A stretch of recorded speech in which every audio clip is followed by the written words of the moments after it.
Alrighty, so what the heck is music therapy? So we've all heard of music and we've all heard of therapy, but who has heard of music therapy? Honestly, not that many people in the US.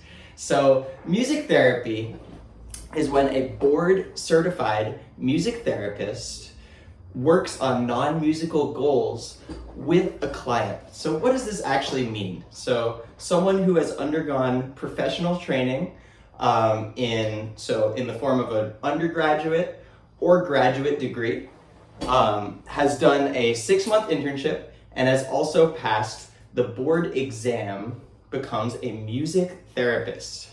The board exam is long, it's 130 questions.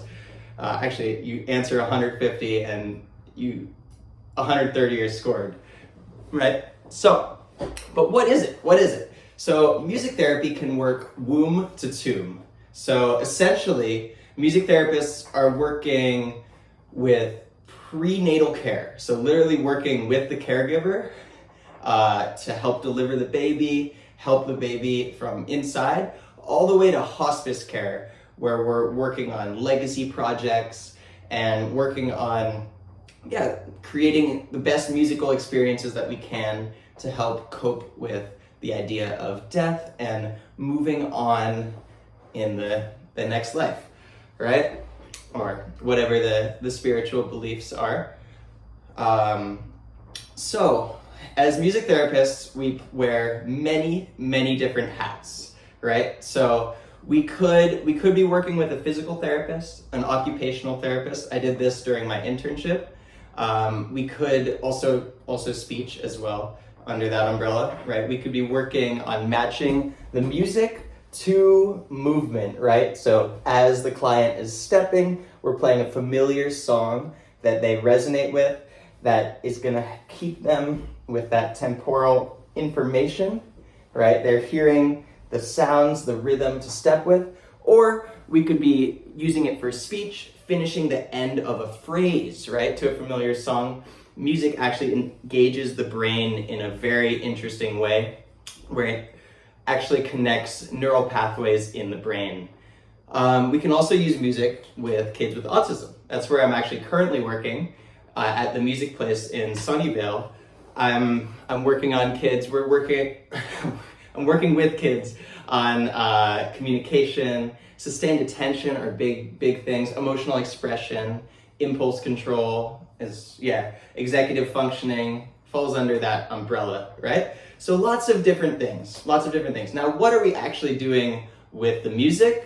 We could be improvising. Some kids just love to sit at the piano and express what they're doing. So maybe as the music therapist, you're meeting them where they're at, and that's their way of expression. They might not even be verbal, right? But they can express that with music. They can express themselves with music. So we're using that as the vehicle for communication, right? Maybe the goal is sustained attention. So we're gonna do a start and stop activity, or we're gonna try to play with a metronome, right? To really focus, or maybe even we'll start to learn an instrument. So we're focusing on a specific task, right? The whole goal of music therapy is that we're transferring what you're learning in music therapy. The skills are going to transfer to something outside of music therapy. Just like when you go into a normal therapy session, right? You're working on how to cope with depression, how to cope with anxiety, right? All of these things, we're actually doing the same things in our music therapy sessions, right? That would be more mental health related goals. But the big point is that what we're learning in the music therapy sessions the whole goal is to transfer it out.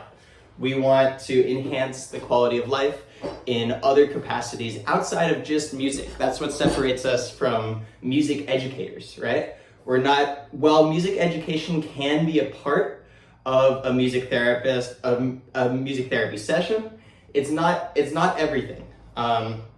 Another myth is music therapy is not just listening to a bunch of sound frequencies and doing crystal bowls, right? There's a lot more to music therapy than that, right? There's a lot more. You have the trained musician When we go to undergraduate, so my principal instrument is piano. Piano is my main instrument. You can find some covers of mine with piano on YouTube, on my channel. But basically, everyone goes in with their instrument, right? So I was piano, other people might have been saxophone, but every music therapist needs to know guitar, right? And the reason for that, you can take the guitar anywhere. It's really hard to take the piano anywhere, right? So the guitar is something that everyone as a music therapist is gonna have to learn, right? It's just, no matter what you play, if you play a brass instrument, if you play a string instrument like violin or cello, well, then you have a little bit of an advantage, right? Because you're that, but yeah, if you play euphonium, doesn't matter. You're playing the guitar, right? You're learning how to do guitar, you're learning how to sing, and also you're gonna want to learn a little bit of piano too. So there's a bunch of different requirements in the undergraduate or graduate level music therapy degree. I just recently finished my internship, and I'm sitting for my boards right now as a music therapist.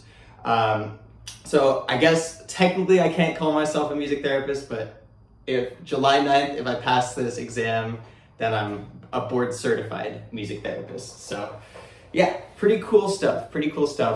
So yeah, if you have any questions about the field, if you want to connect, please leave a comment, like and subscribe for more content like this. This is just a general overview, but there will be more content coming along the way. So stay tuned and hope to see y'all soon.